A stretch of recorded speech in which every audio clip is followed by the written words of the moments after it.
Um, Welcome, Michael and William and Jai and Zella. So I'm just making a slight adjustment. Let's see. Um, so I think I mentioned last week, it's not so much what we do, but why we do what we do, which is going to determine the quality of the outcome, whether our getting together or whatever, our practices and so forth can just be another complicating factor in our life, or whether it's going to help us solve some of our problems at perhaps a more basic level than we normally work with. And to a large degree, that depends upon our motivation, the why behind and the purpose for. So I think as has just been displayed in some way, life can be difficult. I think, that was the very first teaching that the Buddha gave, the truth of problems, that life can be difficult at times.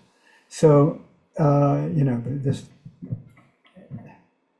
as was just demonstrated, is not a philosophic position imposed by Buddhism, but it's our own lived experience. Sometimes life can be problematic, and we all have a innate and powerful sense of instinct for survival. But I think beyond the instinct for survival, I think that we're also concerned with the quality of our life. I think that's very much what we're about. I think that's what Buddhism is all about. I think it's about change for the better. We're one above the fascinating philosophic literature and positions that you can become absorbed in. We want to change our minds in some way to lead a better quality of life.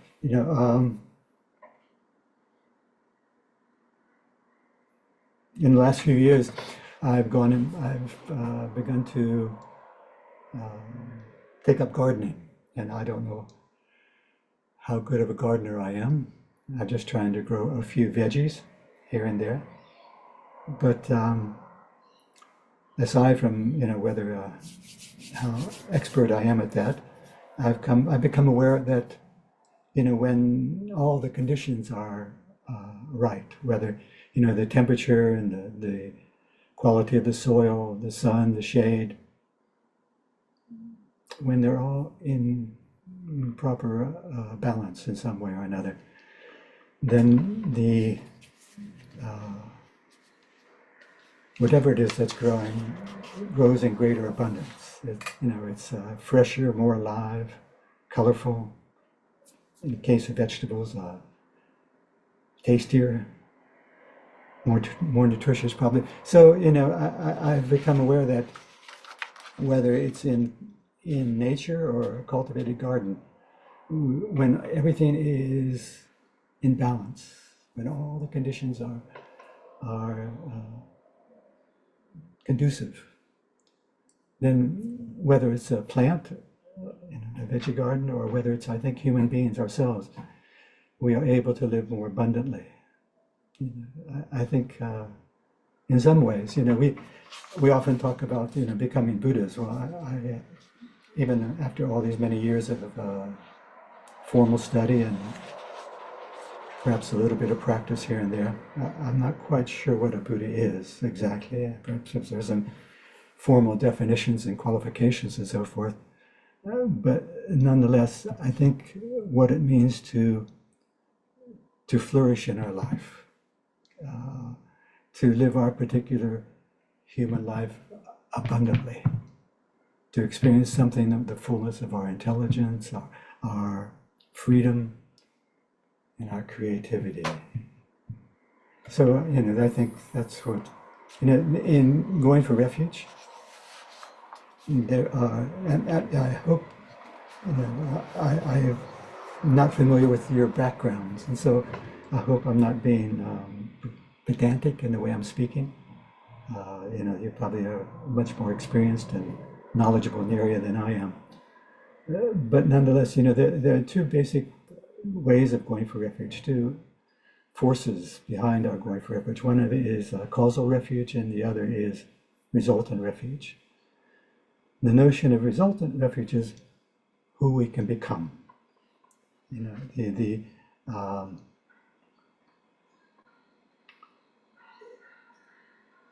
taking refuge in our potential, in the possibilities of who we can be, the possibilities of flourishing in our life. So, the inner focus. So, in this process of going for refuge, in terms of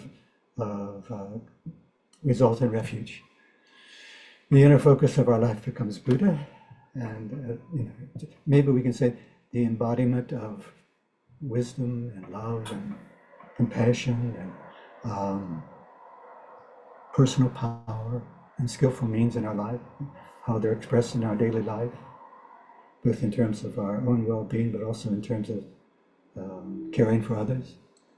We go for refuge to the Dharma, which I guess is, I think these are all profound and vast subjects, but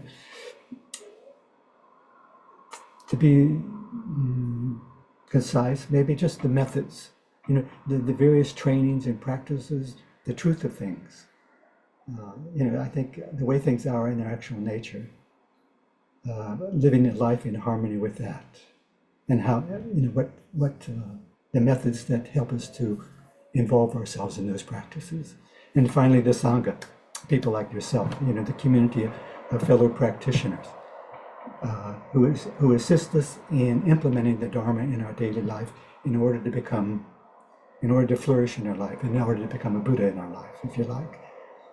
So, and the raising of our motivation, the why behind and the purpose for doing what we do, that we're just, I think as Lama Yeshe used to say, that we're not doing it just for our own piece of chocolate cake, but for an ever-widening circle of others. So ultimately we go for refuge in order to fully awaken for the sake of all others. So if we'd like to recite the verse of refuge together, somebody's on the ball, Zelda's on the ball. I go for refuge until I'm enlightened to the Buddha, the Dharma, and the Supreme Assembly. By the merits I create through listening to the Dharma, may I become a Buddha in order to benefit all sentient beings. I go for refuge until I'm enlightened to the Buddha, the Dharma, and the Supreme Assembly. By the merits I create through listening to the Dharma, may I become a Buddha in order to benefit all sentient beings. I go for refuge until I'm enlightened to the Buddha, the Dharma, and the Supreme Assembly. By the merits I create through listening to the Dharma, may I become a Buddha in order to benefit all sentient beings.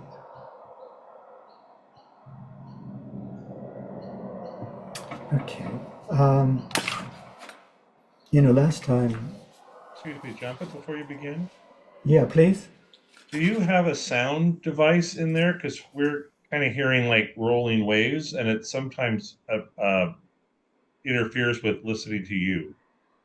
Kind of Okay, jumbles your voice. It may I'm just be a going window. to... It's my window. I'm picking up some ambient sound. I'm going to close it, okay? Thank you.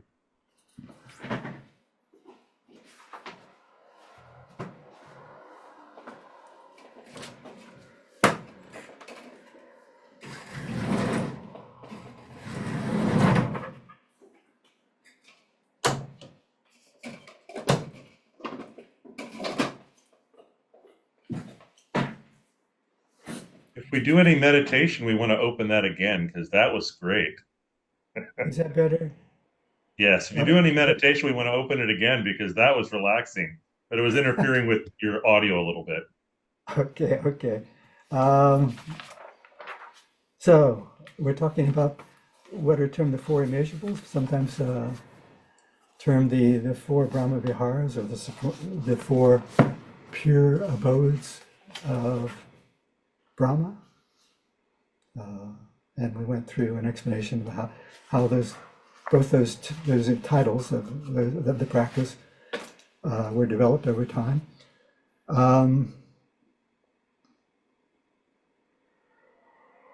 We talked about the fact that, and I hope I'm not being pedantic in addressing some of these issues, but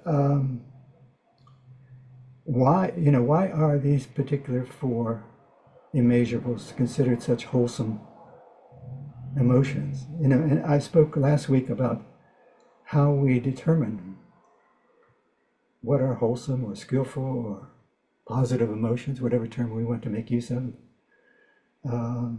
How we differentiate within Buddhism as compared to, I think, the popular notion within our society. Generally, the feel-good emotions are what are seen as positive emotions in the West. Attachment and craving and so forth. There's an association with pleasure involved, whereas more difficult emotions, like maybe when we feel sad or regret and so forth, these are thought of as negative emotions. But Buddhism has a very different criteria. What are considered positive emotions, attachment, and so forth, are seen as negative because they perpetuate our problems in some way. They prolong our difficulties. And what are seen as negative emotions quite often, for example, sadness, and we'll talk more about that.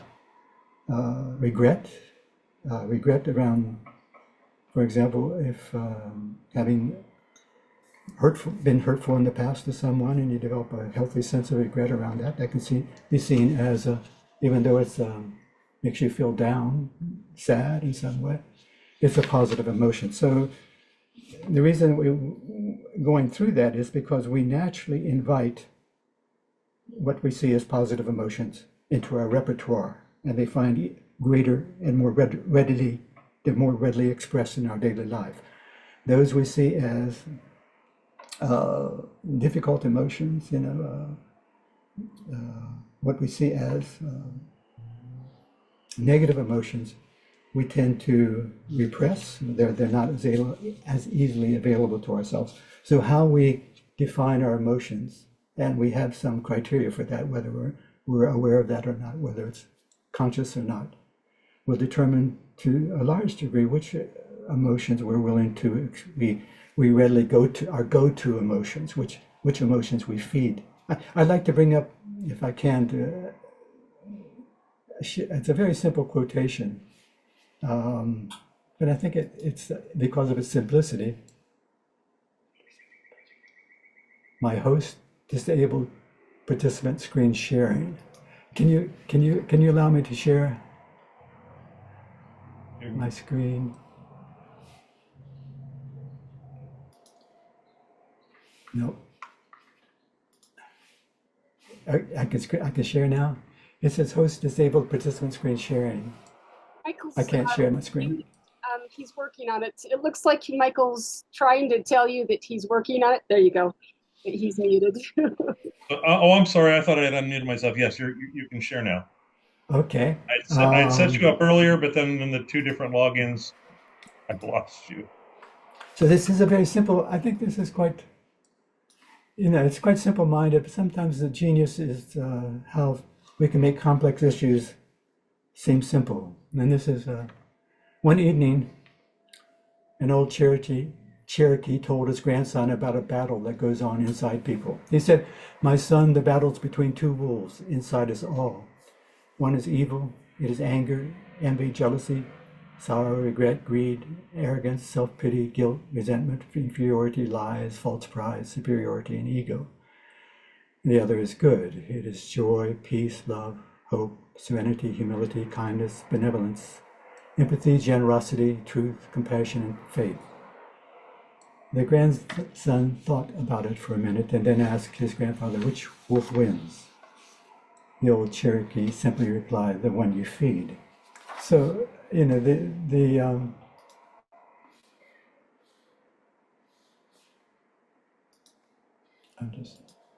So,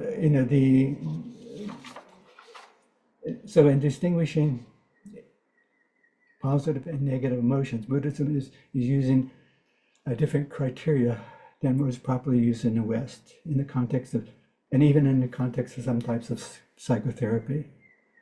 So the distinction is not made in terms of whether or not the emotion feels good or not, or whether the emotion is viewed as maybe, as in some types of psychotherapy, simply energy, it's neutral. But in terms of whether the emotion is beneficial and warranted, whether beneficial from the point of view of whether or not the emotion serves to perpetuate or free us from problems, and warranted from the point of view of whether or not the emotion is in keeping with the actual nature of things. I think I mentioned last week that all wrong consciousnesses, and that would include all afflictions, are wrong consciousness. They're mistaken with regard to their object that they observe. They exaggerate, they project a false sense of the nature of the object. Therefore, all wrong consciousnesses or afflictions are unwarranted from that point of view. And then on top of that, if the emotion is both warranted and beneficial, then it's considered a positive emotion within Buddhism. And it is these four immeasurables, which are considered some of the most extremely positive emotions within the context, this repertoire of emotions that we have available to ourselves. I'm going to continue talking about the first of these four immeasurables, immeasurable loving kindness. And at one point, I'd like to go and meditate on them together. So, okay, but I still want to go over a bit of material in introducing this particular immeasurable. Okay, and any thoughts or comments you'd like to make before we go ahead? No? Okay. So the practice of loving kindness is this heartfelt wish that the person that we bring to mind be happy and well. They are more or less seen as neutral, and we want them to possess happiness and well-being.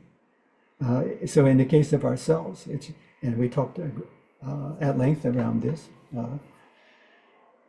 beginning this practice of immeasurable loving kindness with ourselves, and allowing ourselves, giving ourselves permission that this is in fact a healthy way to begin. In fact, it's the most useful way to begin. In the case of ourselves, it's useful to have some vision of what happiness and well-being for ourselves.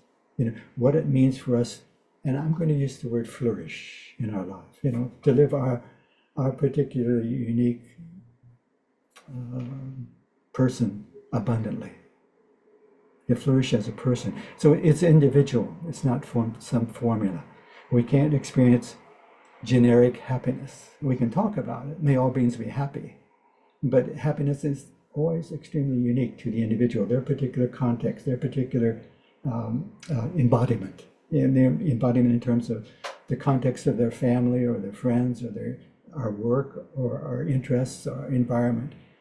So when we talk about beginning with ourselves, we have to begin to question for ourselves, given the possibility of changes in some of these areas, in terms of our family, in terms of our work, in terms of our interests, and so forth. What is your vision of your own flourishing, your own happiness and well-being in that context? So we have to, it's necessary that we make them personal in terms of our unique setting for ourselves, what's specific to ourselves, and we bring them to mind. Then so first we begin with the objective element of our life, in terms of our family, our work, our entertainment, our enjoyments, whatever it might be, our environment, our various interests. And then envisioning those for ourselves in terms of the objective element of our life, then we try to develop a sincere wish that we we could actualize those. We could begin to live those out in terms of our lived experience. May I? For example, in terms of the objective element of our life, may my friends see me as trustworthy. May I be a dependable friend. May my work be stimulating and be a benefit to others. May I be of help in solving some of the problems of a troubled world, or maybe may my being in this world not add to the difficulties of our environment. May I be able to solve some of the problems in terms of the degrading of our environment in some way. So becoming a little more specific in terms of your own personal context, your own personal situation. But then we move on to beyond the objective area of our life, in terms of the subjective elements of our life. What type of person would you like to be? What would it take for you to flourish as you might wish in terms of meaningfulness in your life, in terms of fulfilling life? What qualities would you like to embody in order to live your life, most abundantly, authentically, creatively, whatever, these values that we have, that maybe we haven't clarified so much for ourselves. We're beginning in mind, and what would it take? So the emphasis here is on the subjective element. So we bring them to mind. I think it really requires some soul searching, using the word soul in a rather figurative sense. What do I really want? Now, we stop speeding, we stop acting, and we question, what am I really after? People are willing to go through hell, even though they don't quite know where they're going. We wish that for ourselves. What it is that we find out for ourselves and wish that for ourselves. May I make best use of my gifted life. May I find meaning in my life. May I be authentic. May I feel a deep connection with others and with nature. May my creative pursuits find fulfillment, whatever it might be for each of ourselves. And then having done that for ourselves, then we're that much more able to authentically, in a realistic and meaningful way, to extend that same wish of loving kindness toward others, beginning with, I'm sure you've gone through this gradual process of opening widening the circle of others, a greater vision of beyond oneself, beginning with someone that you feel close to, maybe your partner, your immediate family, and so forth, and then working out from that. So to someone for whom you have a deep caring for, and focusing on this person, and you probably know them fairly well, so you have some notion of what this person might be wishing for in their life, and it requires some reflection, some depth of thought and consideration, considering what does my partner, what do my children, or my parents, or whomever it might be, what do they really want? What would make them happy? What are they searching for? Some of their specific desires and aspirations that you're aware of, and then you wish that their yearnings, whatever it is they're looking for in their life, that it be fulfilled. Some of their desires might be personal, while others might be broader in scope, and wish that they had it, whatever is beneficial. And then moving on from widening the scope, the circle of other, to include, friends, acquaintances. And then, we don't know them intimately, but we have some notion about them, and the fact that we have more in common with them than we do difference. We have commonalities amongst ourselves. We can know them to some degree, just by knowing ourselves, and to open our hearts to them. And then beyond that, neutral people, the people that we meet every day in our life, that we pass by, we have a sense of, normally we have almost a sense of indifference. Strangers, and bringing them to mind, the bus driver, or the people that you walk by on the street, and so forth, that you probably don't give much thought to, and stopping and looking into their eyes and what would they really want, and beginning to wish them that they had whatever it is they're looking for in terms of their happiness and well-being. There's a notion here. It's, if we can do it toward ourselves, in a sincere and meaningful fashion, if we can slide, there's a notion of, in neurobiology, of facilitation, that we, I don't know, I'm just speculating here, that when we're involved with ourselves or wishing ourselves happiness, and we can actually envision that.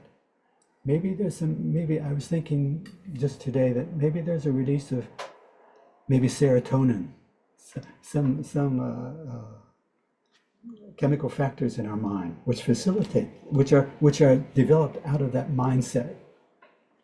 And while that mindset and while that context is made available to our mind, we can easily slide over into other individuals. We can bring other individuals to mind, and within that mindset and that, I think, even physiological state, generate similar qualities, states of mind toward them. It's like, when the opposite is equally true. When we get angry, and the adrenaline's flowing in our body and so forth, we can meet somebody, we can think, and we can immediately become upset. They can easily trigger our anger, because we're in the context both of a mindset and a physiological state, which makes available these particular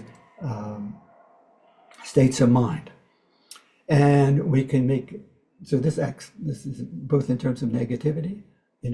We come home from work and we've had a hard day, and the kid says something and automatically you react in a negative fashion. But we can use that in the reverse as well. So if we can develop these mind states toward ourselves in a meaningful and positive and deep fashion, we can use that same state that we're in and just simply change the object of our observation to develop that same attitude, develop that same emotion towards another object, whether it be our family members, whether it be close friends, strangers, and then working, slide over into the most difficult areas that of enemies. Those people, well, we don't probably use the word enemies so often, that we don't, somebody we don't feel, who gives us a hard time, or at least that's the way we feel about it. Maybe there's a bit of hostility. So as best as we're able, we and if only in words, we express that same loving kindness toward them. And then we build up in various categories of individuals, males and females, Americans and non-Americans, or whatever it might be in your case. Until we have a sense that almost the feeling that immeasurable, these states are being directed toward immeasurable beings, all the 10 directions. So the cause, okay, so far.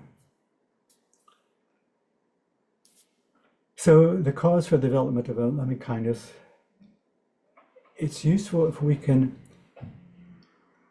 and we do this quite naturally, is observing an appealing quality in the purpose that we're focusing on. There's something about them that pleases you, that touches you. So that's something about them that they appear attractive. They appear likable in your eyes. There's something about them, some quality, some characteristic that you can bring that predisposes you to kind feelings toward them. So if we can sense that in a dear friend, then we try to seek that same appealing quality in a neutral person. Try to dig around it. There's something about, can you find something? Maybe it's in the way they dress. Maybe it's in the way they speak. Maybe there's something. Is there some subtle quality about them, characteristic about them that you can begin to observe, that you can take to mind, something endearing about them, or we can just say likable. We can begin there. That makes it easier to genuinely wish them happiness. And then we try to do this for all the various, even someone who's done you injury. And there, that's quite a challenge if we're honest with ourselves. We have to begin by at least distinguishing between the person and the person's actions.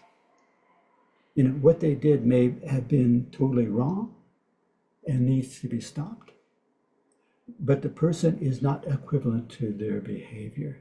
In the Guide to the Bodhisattva's Way of Life by Shantideva,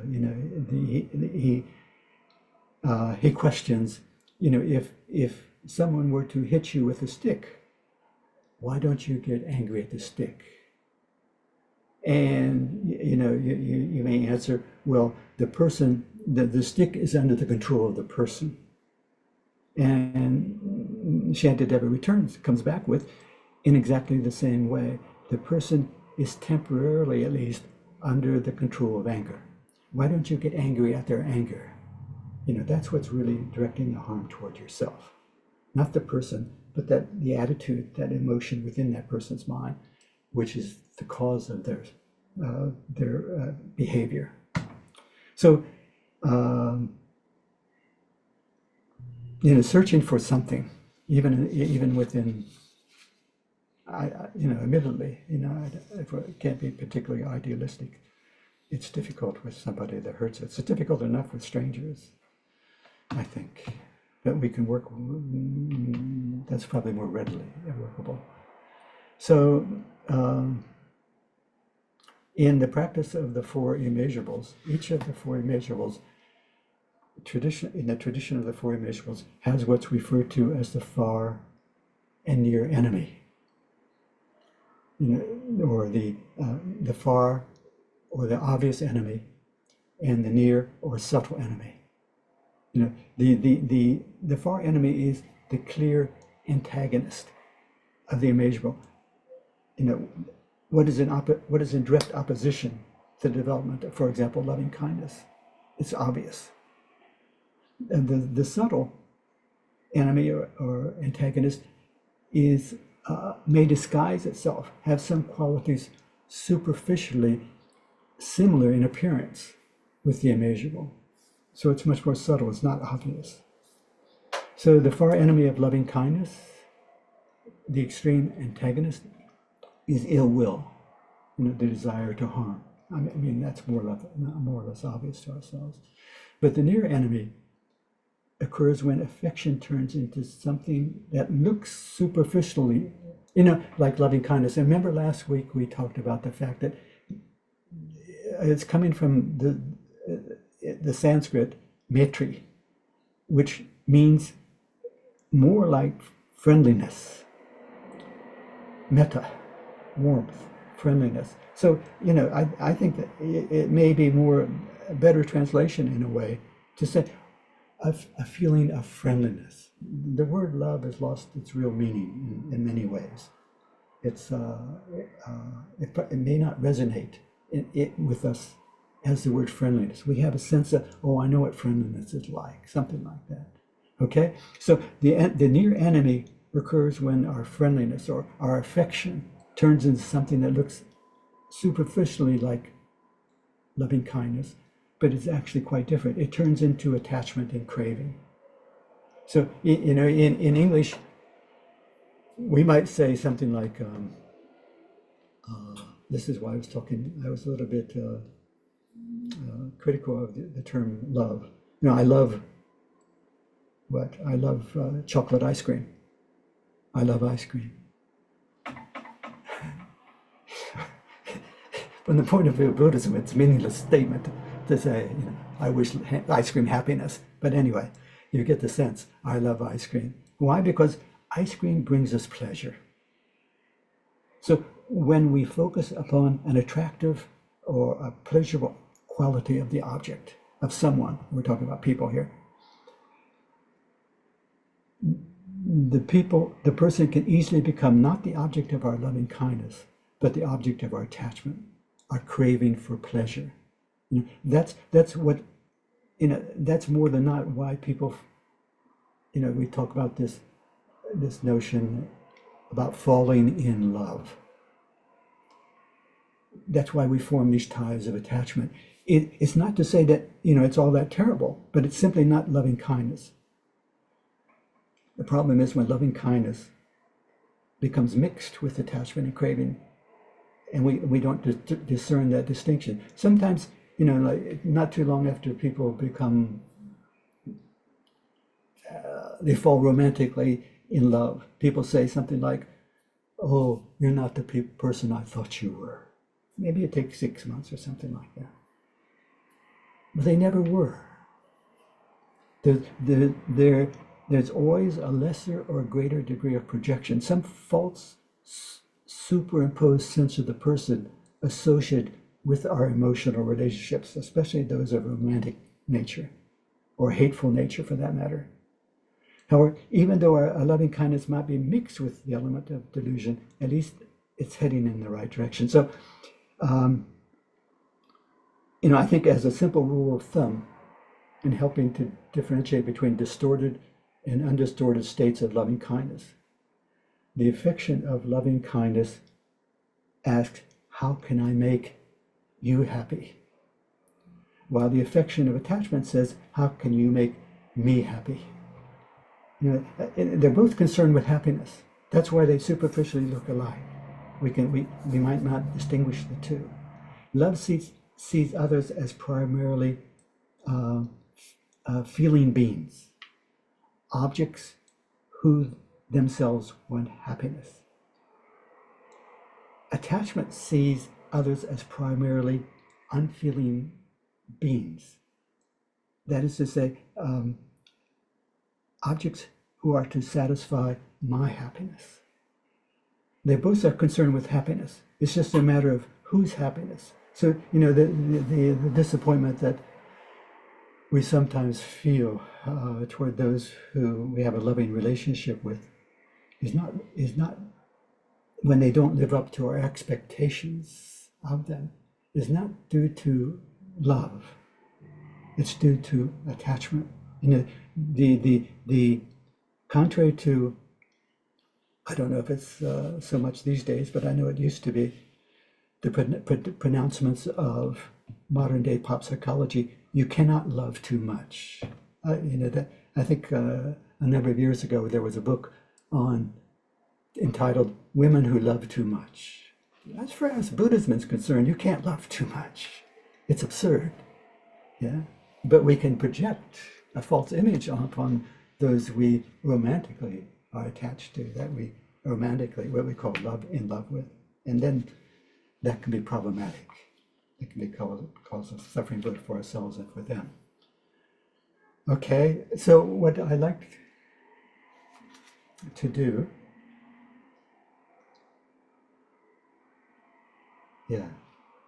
I'd like for us to meditate together, and I'll kind of lead you through this process if you like. But before we do, are there any comments or questions that you might have before we go ahead with that?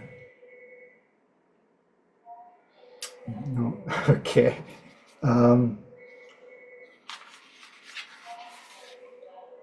We're going to go through, so this loving kindness meditation, we're going to meditate with regard to ourselves, and we're going to go through there are four individual steps. 2 in terms of the objective elements of our life, and 2 in terms of the subjective elements of our life. So the 2 in terms of the objective elements are what kind of changes we might like to make. And no one's listening, I don't think. You're not going to be held accountable for what you envision. So you can, it's like our meditation is like a laboratory where we can experiment. We can, we can allow ourselves to think thoughts, allow ourselves to view things in ways that we might not wish to translate into our external reality, but we allow ourselves to get in touch with feelings and possibilities which we normally don't reflect upon. We don't give ourselves permission, and this in a very positive fashion. So, given the possibilities of changes in some of the areas of your life, in terms of your work or your relationships or your creative endeavors, your environment, whatever it might be, what kind of changes would you like to make? And then, second, in terms of objective element, can you wish that for yourself?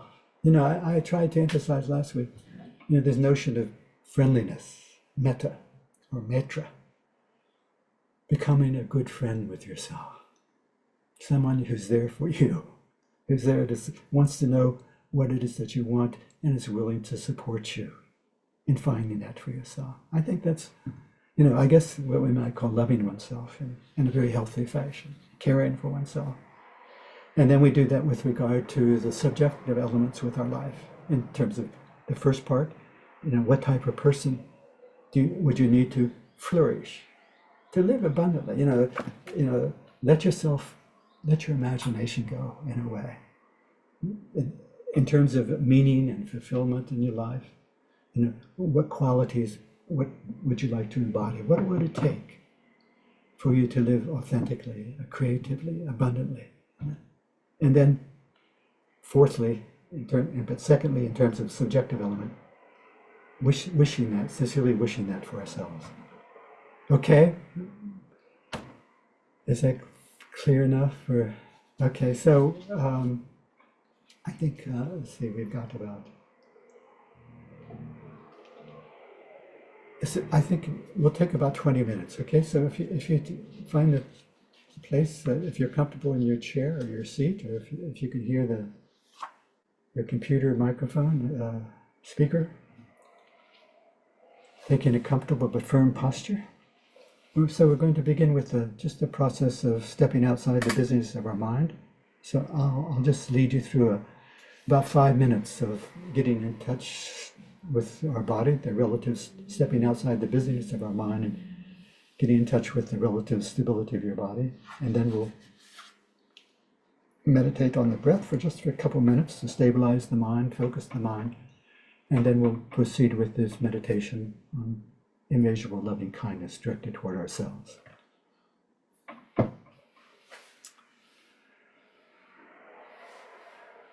So I invite you to bring your awareness to the crown of your head, your scalp. And we can begin by imagining or actually feeling the wrinkles in your brow and your forehead smoothing out.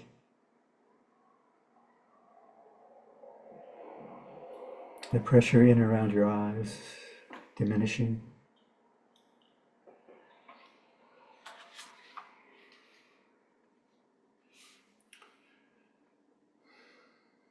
The muscles of the face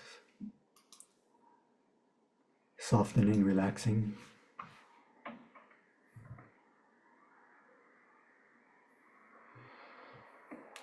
Your tongue is soft, jaw relaxed. And bringing your awareness down to the back of your neck and perhaps turning your head to each side a few times, very gently loosening, stretching the muscles of the back of the neck. We're just releasing some tension that we often hold in the back of our neck, but also bringing your awareness down to your upper back and shoulders. And drawing your shoulders up toward your ears and just slowly circling them to the back and downward into the front, and rotating your shoulders a few times.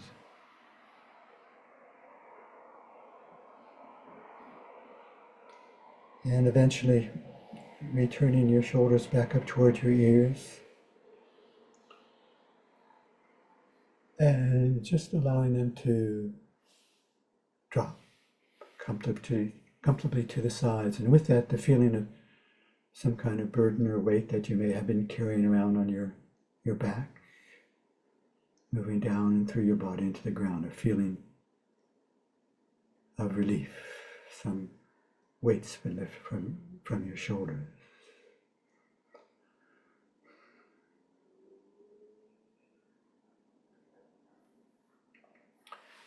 And bringing your awareness all the way down to your hands. Your hands are soft and loose.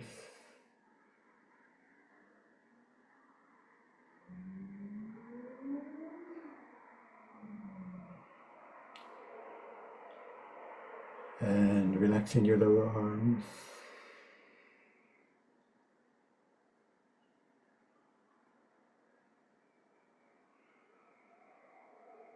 And your upper arms.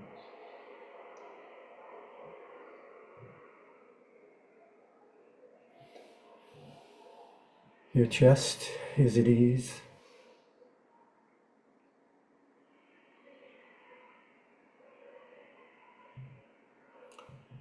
Relaxing in the central space of the chest, the heart area.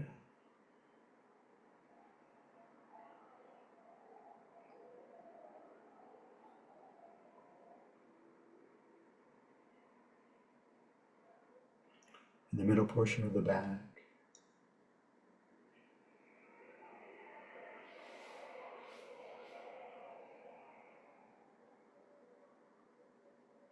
The stomach.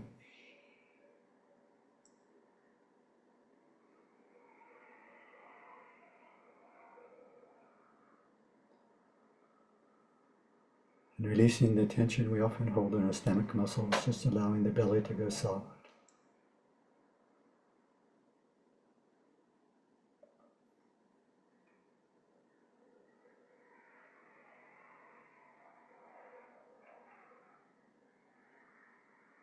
Throughout the abdominal cavity.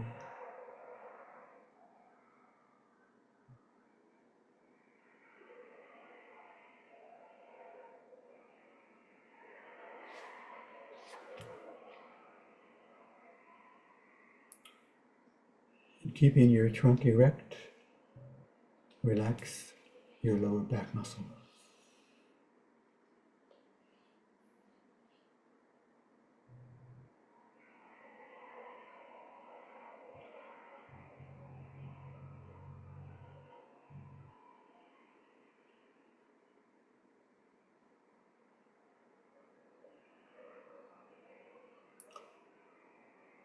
And throughout the pelvic region.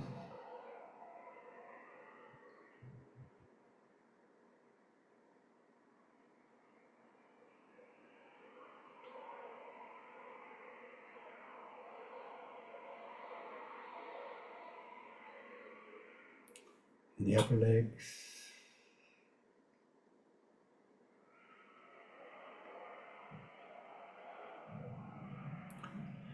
And the lower legs.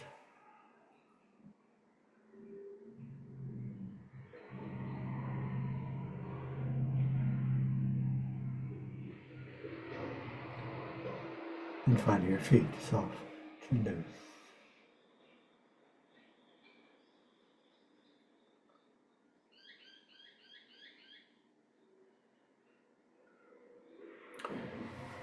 So scanning through the body once again from the crown of the head through the central portion of the body. So moving down from the top of your head, and as you move downward, noticing any tightnesses and tensions which might remain in the body, maybe the back of the neck, the upper back, shoulders.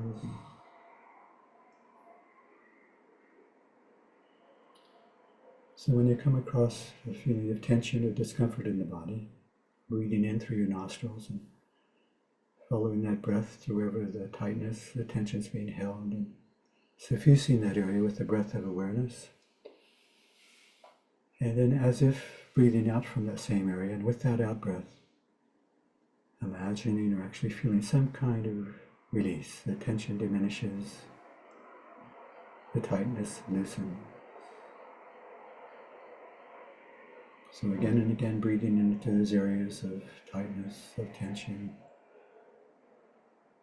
Again and again, breathing out from the same area.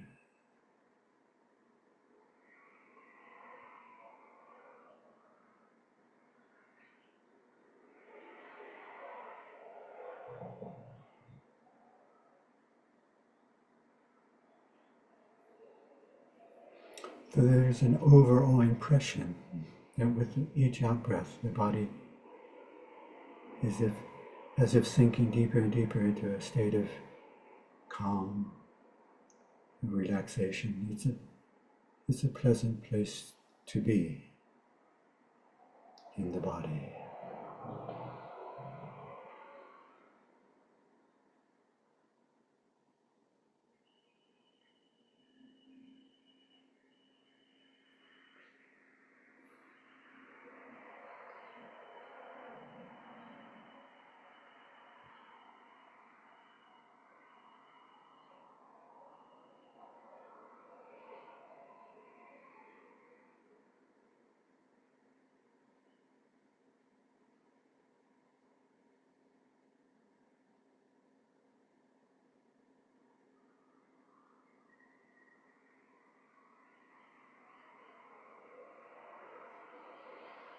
So just staying with the body for a moment, relaxed and at ease.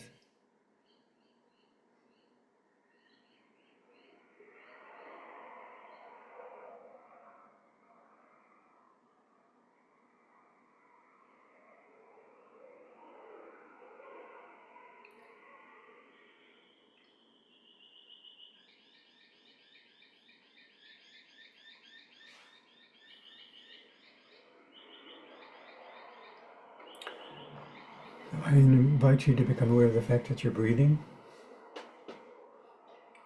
And just now when you became aware of your breath, there was a physical sensation that you are naturally drawn to that indicates for you that you're breathing in and that you're breathing out.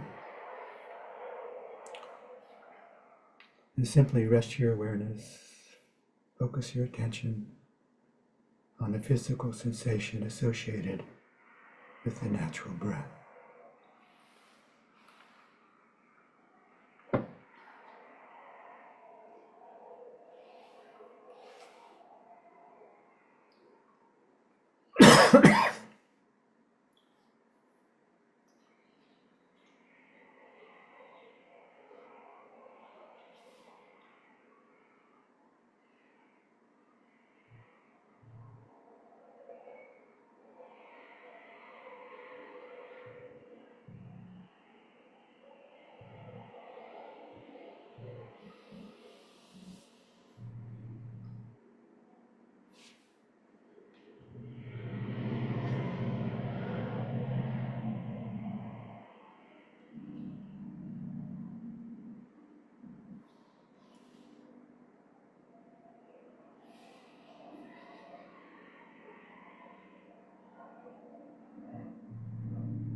So now we're going to meditate on immeasurable loving kindness, and we're going to begin with ourselves. And we're going to begin with the objective elements of our life. The context of our family, our friends, our work, our interests, our environment, our creative pursuits. So given the possibility of changes in some of those, what is your vision of your own flourishing, your own happiness and well-being? To make them personal, make them specific, and bring them to mind. Just allow yourself the opportunity to envision other possibilities in these various areas of the objective elements of your life.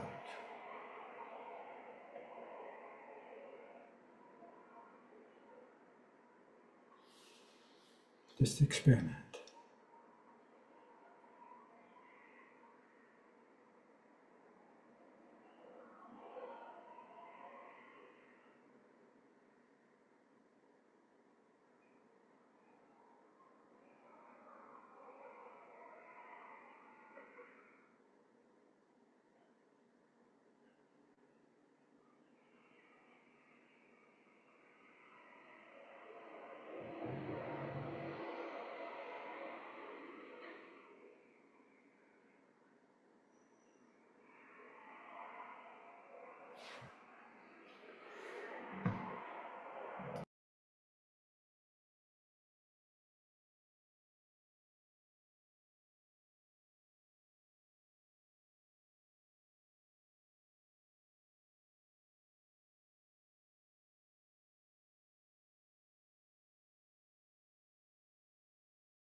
So they don't have to be rational, they don't have to be reasonable.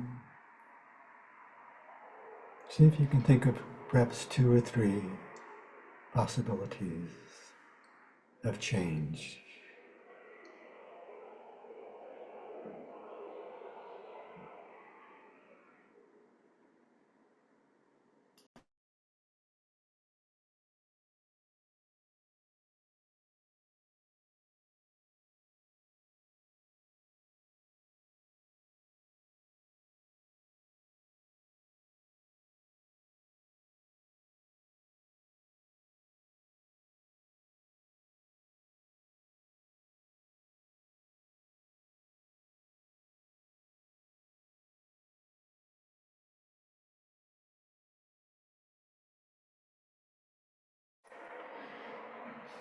So now we begin the second part. So in turn, bringing these possibilities to mind, very specifically, can you genuinely and sincerely wish them for yourself? May I, whatever it is, wish it for yourself. Be kind to yourself, generous toward yourself.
So now we're going to continue with the immeasurable kindness directing toward ourselves in terms of the subjective element of our life. So firstly, what type of person would you need to be in order to flourish, to feel abundance in terms of meaning and fulfillment in your life? What qualities would you like to embody in order to live authentically, creatively, however you envision your life? Who would you like to be? Qualities of yourself.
So having brought to mind some qualities that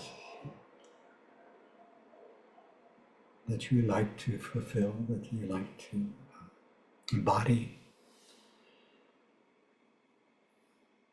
can you individually bring them to mind and simply sincerely wish, may I, whatever it is, may I be more loving, may I be more patient. What would that look like for you? How would you manifest that?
And we can simply bring the mind a simple wish for ourselves. May I be happy.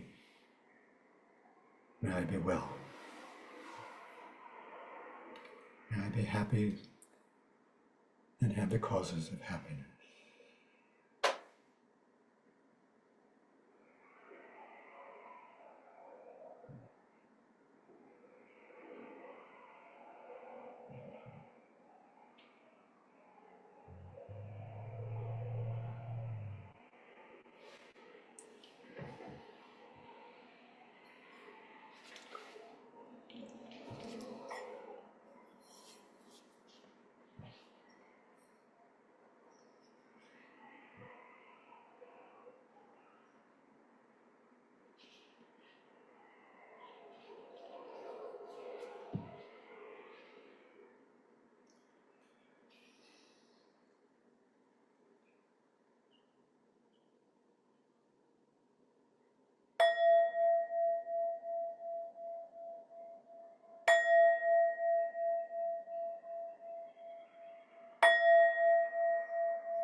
So we have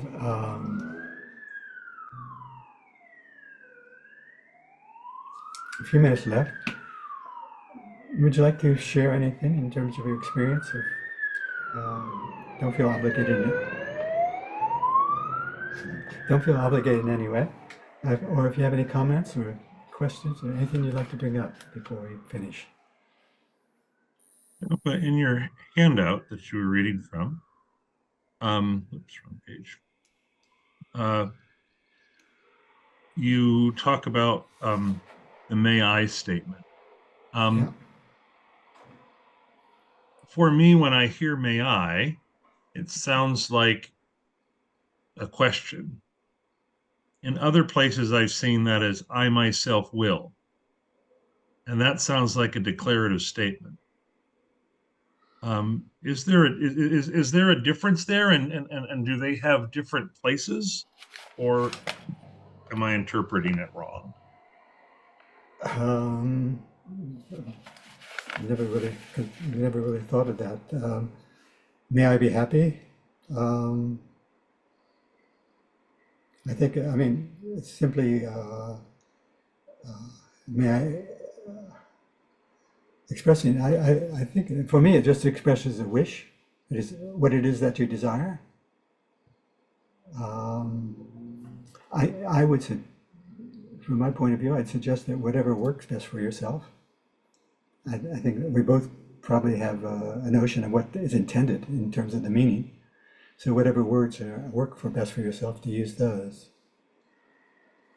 Yeah, I've never really heard the wording the alternative wording as you mentioned. For me, if I'm thinking about myself, then yes, may. You're muted, Michael. All right. When I'm thinking about myself, I do think may I. But when I think about bringing it to others, I think I myself will. Oh, I think that's that's an extension of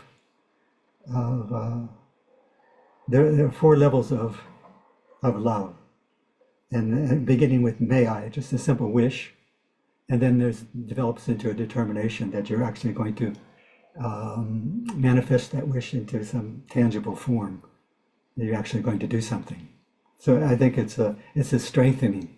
So I think there's some intentionality in terms of, as you said, I'm going to, as opposed to simply wishing it's the case.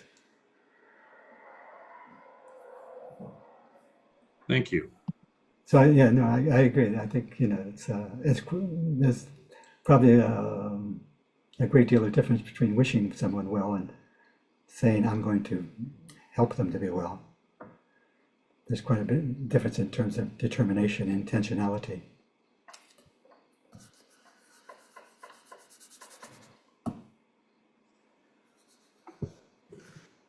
Thoughts? Comments? Yeah, I've got one. I have. Okay. Yep, okay, cool. And by the way, I prefer the pronunciation J, if you would be so kind. Thank you. Okay, Jay. Thank you. Okay.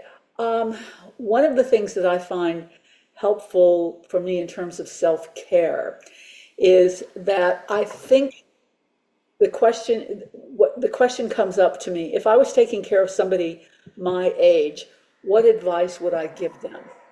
Right? And it would often be advice that would not include eating the whole quart of ice cream, for instance. And, you know, and it's true, this has happened. Um, that sort of thing. So, in terms of being able to feel caring for myself, it's almost like I step away and have kind of a third party mentality, but it helps me, it sort of takes me out of the picture and it's helpful Yeah. to do good things for myself, basically. Yeah. Yeah. So that I think I'm going to mention on the first, we have a certain basic intelligence, I believe, and part of it's cognitive and part of it's emotional intelligence. And in Yeah. terms of emotional intelligence, there's both there's the skill in a particular emotion, but we can also bring intelligence in the form of a discriminating wisdom, or when we say a practical wisdom, and just our life experience. We might sincerely have the wish, the compassion to help somebody, but how we go about doing that requires some degree of practical wisdom, which is born out through life experience. So that's maybe that third person is simply how to express the intentionality of that emotion in practical terms, and applying the practical wisdom that you've developed over your lifetime. It's skill and means, in other words. Does that make any sense, Jay? Oh, yeah. Yeah, yeah. No, I'm totally with you. Yeah. Totally with you. Okay. Yeah. So no, it's quite necessary part of Yeah, developing that. I call it practical wisdom. indeed. Kind of, Indeed. just from our own experience, we've developed. We know what works and what doesn't, to some degree, as skillfully as possible.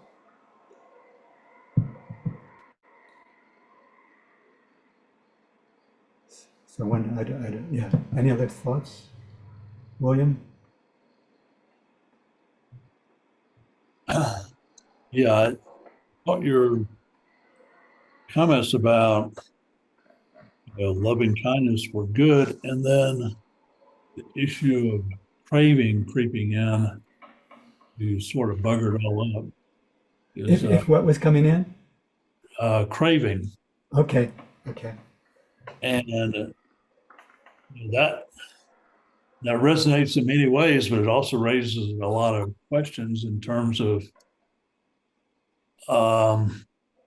It seems like it's really hard to keep craving out of it when you're like wishing, let's say, happiness and well-being on, let's say, a child or a grandchild, or Yeah. Yeah.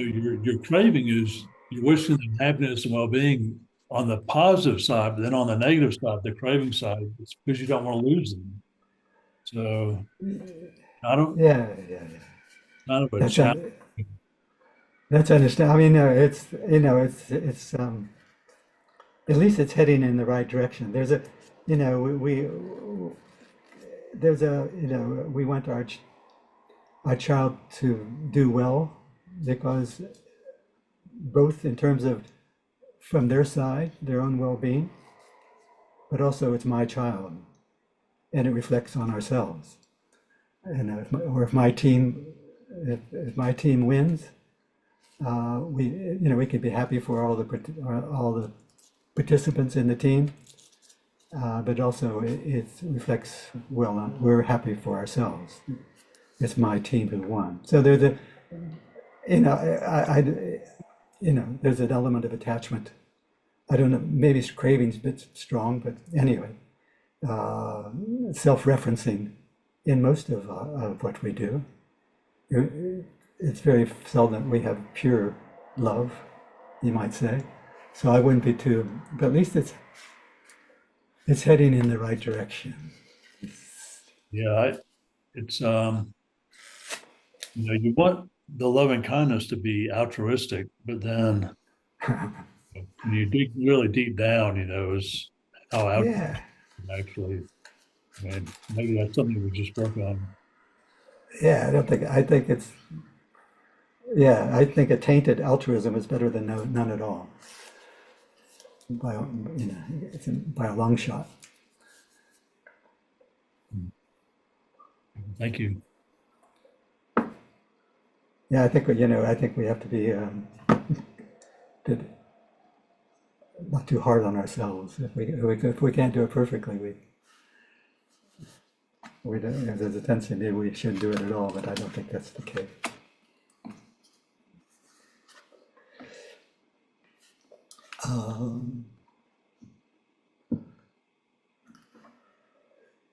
So I'd like to, if there's no any other comments or questions, we'll call it I guess it's an evening for you. It's my morning. Before we close, Zella, I'm curious about your T-shirt, Pero first. Can you enlighten me? It says, but first a little coffee. Pero first cafecito. Cafecito is a little coffee. Okay, that's great. For everything. I think Jay likes it too. I'd like to close with a dedication in the positive energy that we created together. It's a potential we can. And I like very much the words that we used last week. If you don't mind, if we can use those again, coming from Shantideva's Bodhisattva's way of life. So I'll bring that up.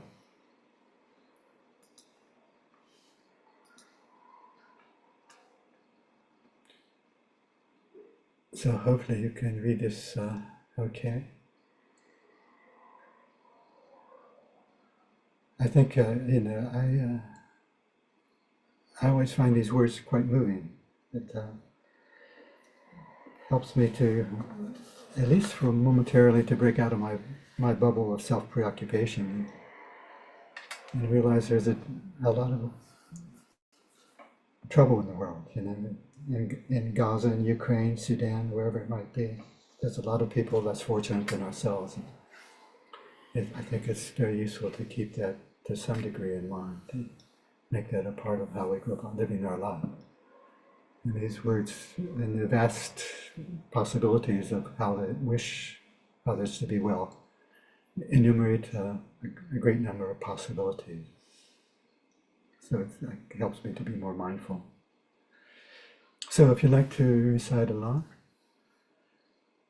May all beings everywhere, plagued by sufferings of body and mind, attain an ocean of happiness and joy by virtue of my merits. May no living creature suffer, commit evil, or fall ill.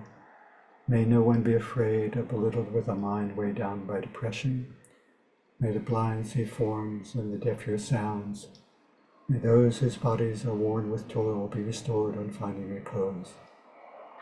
May the naked find clothing, the hungry find food, may the thirsty find water and delicious drink. May the poor find wealth, those weak with sorrow find joy. May the forlorn find hope, constant happiness and prosperity. May there be timely rains and bountiful harvests. May all medicines be effective and wholesome prayers bear fruit. May all who are sick and ill quickly be freed from their ailments. Whatever diseases there are in the world, may it never occur again. May the frightened cease to be afraid, and those bound be freed. May the powerless find power, and may people think of benefiting each other.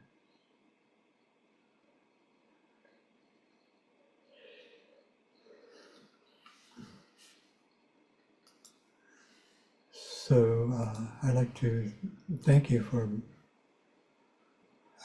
making my morning meaningful as it might not have otherwise been. Have a good week. Take care. Thank you, Jampa. Thank you.